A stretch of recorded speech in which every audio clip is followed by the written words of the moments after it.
Уважаемый господин президент, уважаемые коллеги, только что завершились переговоры с президентом Республики Словения Борутом Пахором. И сначала мы работали в узком составе, затем с участием министров, представителей ведомств, компаний, детально обсудили весь комплекс вопросов двустороннего сотрудничества, наметили планы на будущее.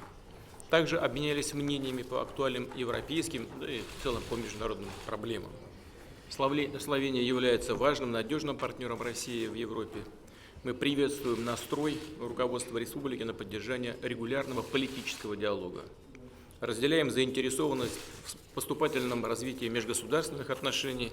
И, кстати, в мае этого года мы отмечаем их 25-летие дипломатических отношений. Приобретенный за это время опыт настраивает на то, что мы можем преодолеть и сегодняшние трудности в экономике. Как известно, товарооборот у нас сократился за предыдущие годы, но по результатам 2016-го можно сказать, что эта ситуация стабилизировалась, и вопросы торгово-экономических связей постоянно находятся в поле зрения межправкомиссии по торгово-экономическому и научно-техническому сотрудничеству. На переговорах обсуждались весьма успешные проекты и успешное взаимодействие наших стран в сфере энергетики. Хочу отметить в этой связи, что Россия обеспечивает 70% потребностей Словении в природном газе. «Газпром» со своими словенскими партнерами прорабатывает новый контракт на поставки газа до 2022 года. Российские компании готовы подключиться и к созданию перевооружения словенских энергогенерирующих объектов.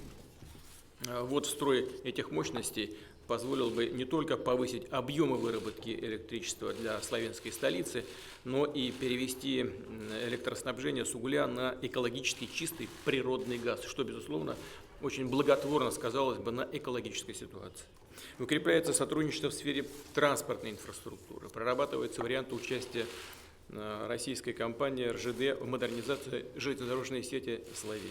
Речь может пойти о масштабных инвестициях где-то в районе 1 миллиарда евро.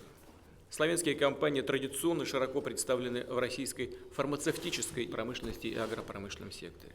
Активно работают и субъекты Российской Федерации со своими партнерами в Словении. Поступательно развиваются межрегиональные связи. Я уже сказал об этом.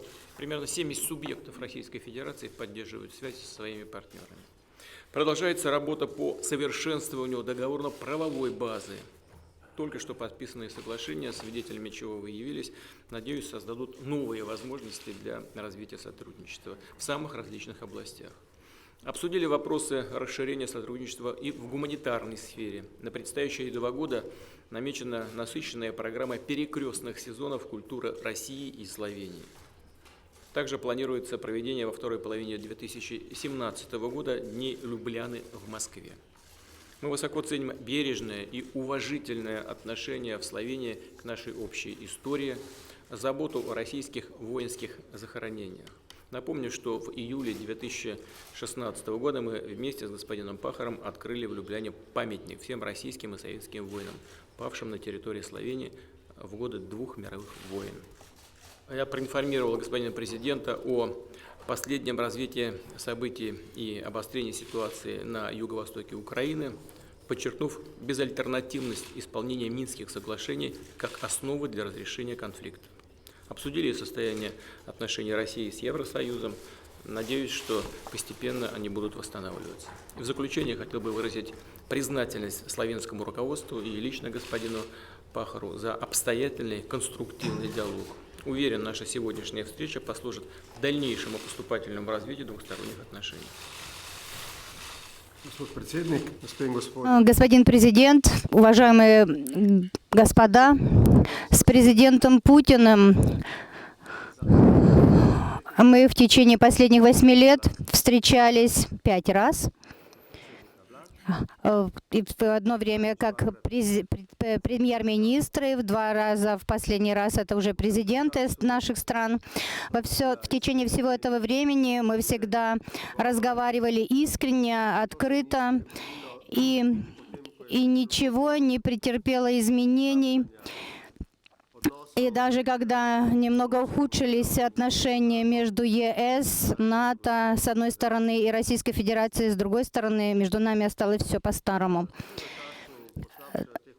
Также во время, когда эти отношения ухудшились, Словения, так как Словения находится в рамках НАТО и ЕС, мы все время стараемся и делаем все возможное для того, чтобы продолжать открытый диалог, чтобы дальше уважать друг друга и искать совместные взаимоприемлемые решения, чтобы мы укрепляли взаимные отношения с Российской Федерацией и, конечно, чтобы делали соответствующий вклад для того, чтобы все решения имели длительный характер, чтобы действительно все соблюдали все договоренности и чтобы отношения между Европейским Союзом с одной стороны и с Российской стороны Федерации улучшились.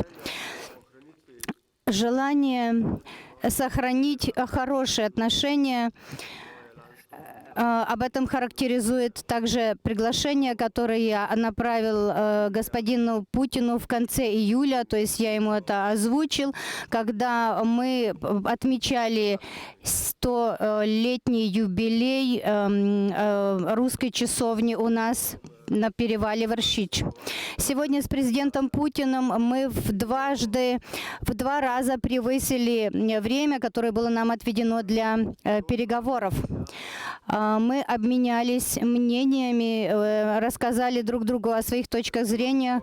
Они немножко, может быть, отличаются в каких-то моментах друг от друга, но мы остались верны, приближаться и оставаться, чтобы соблюдать все те решения, выполнять, которые обеспечат для того, чтобы ситуацию в востоке Украины разрешить, и чтобы эту ситуацию... Я сказала господину Путину, что первый шаг – это, конечно же, отведение вооружения, это также... Потом и после этого можно будет продлевать мирные переговоры в рамках минских договоренностей. И я, как ваш друг, я призываю все стороны, чтобы прекратить все военные действия. И, конечно же, только тогда можно будет надеяться на улучшение отношений между Российской Федерацией и западным миром. И тогда, я уверен, все отношения также с Евросоюзом восстановятся и будут на соответствующем хорошем уровне. С господином президентом мы отметили, что на полях этой встречи будет подписано большое количество разных контрактов, договоренностей. Речь идет об 11 контрактах, коммерческих контрактов. И я надеюсь, что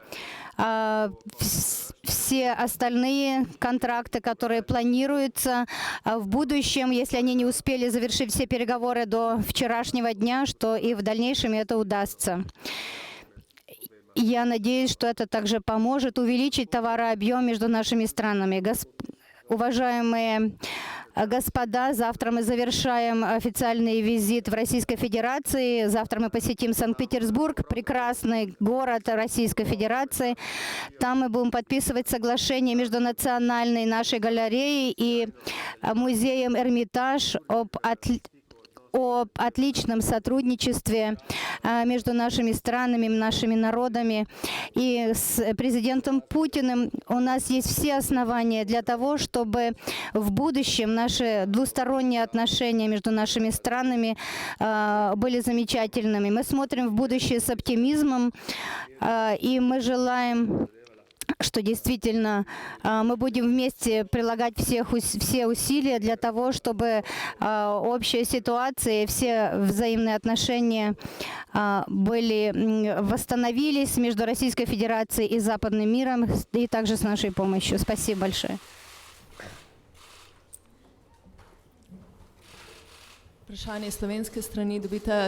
Вопрос со славянской стороны, ПОП ТВ.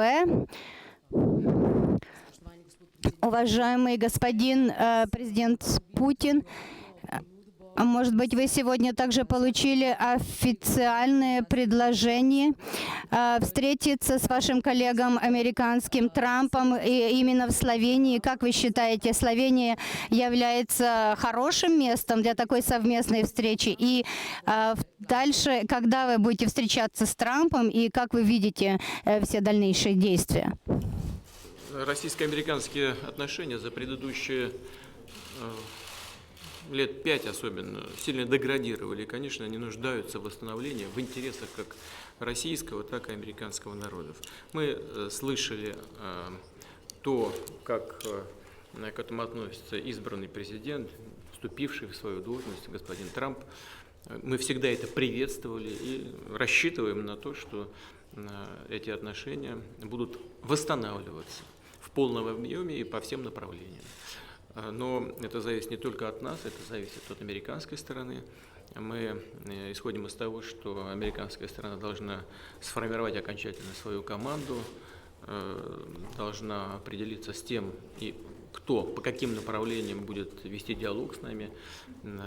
Это касается и торгово-экономических связей, это касается вопросов безопасности, касается различных регионов мира, которые страдают от большого множества конфликтов. И мы, конечно, объединив усилия, могли бы внести в урегулирование этих вопросов значительный вклад, в том числе и в борьбе с международным терроризмом.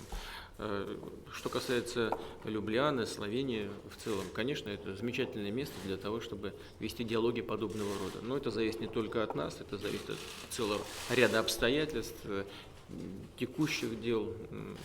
Если когда-нибудь эти встречи состоятся, то мы ничего против не имеем, против Любляны. Такие встречи у нас в Любляне уже были. И я хотел бы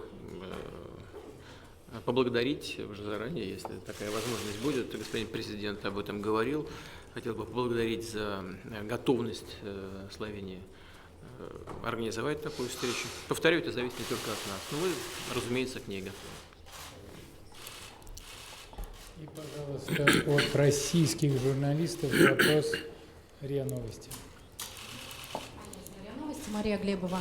Мой вопрос и президенту Словении, и президенту России. Господин Путин, вы уже говорили о снижении торгового оборота между странами и о том, что спад удалось приостановить. Вот, по вашему мнению, удастся ли и дальше приостанавливать падение? Как это возможно, как это можно сделать в условиях политических санкционных ограничений? И какие области вы видите приоритетными? Спасибо. Мы их только что назвали, причем и я, и мой коллега. Это и энергетика, это транспортная инфраструктура, это сельское хозяйство, это природоохрана, это туризм. Есть и другие направления. Но вот мы сегодня обсуждали, допустим, продолжение поставок энергоносителей. Я уверен, что партнеры договорятся в ближайшее время, но упоминал также и о других направлениях, фармацевтическая промышленность. То есть у нас возможностей очень много. Мешают ли этому политические ограничения? Конечно, мешают. Но они, мне кажется, преодолимы. Это вечно все равно не будет фактором международной политики, международных дел. Но даже и в этих условиях, как вы сейчас правильно заметили, и я об этом тоже говорил, все-таки спад удалось преодолеть. Связано это и со стабилизацией российской национальной валюты, связано это со стабильным положением на сегодняшний день на рынке энергоносителей. Много факторов неопределенности, которые от нас вроде бы не зависят, но влиять на которые мы можем. И настолько, насколько мы можем влиять, мы будем это делать. У меня в этом смысле очень хороший прогноз. Мне думается, что в этом году наш торговый оборот будет прибавлять, выйдет в плюс.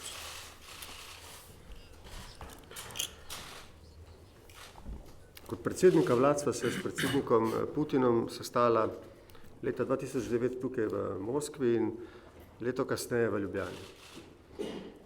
Slovenija je počasi z velikimi napori. У нас хорошие перспективы. Словения сейчас вышла из рецессии, и начался рост экономический сейчас и рост экономического сотрудничества с Россией. Но этот рост был прерван санкциями.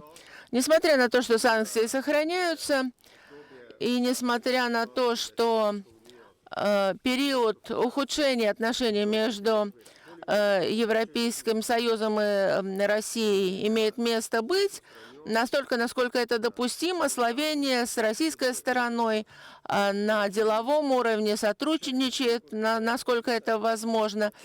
И если будут подписаны соглашения, которые планируются сейчас в ходе этого визита и которые планируются в ближайшие месяцы, то, о чем мы говорили с президентом, несмотря на не очень хорошие отношения между Западом и Российской Федерацией сейчас, наше сотрудничество будет расти и, безусловно, превысит $1 миллиард.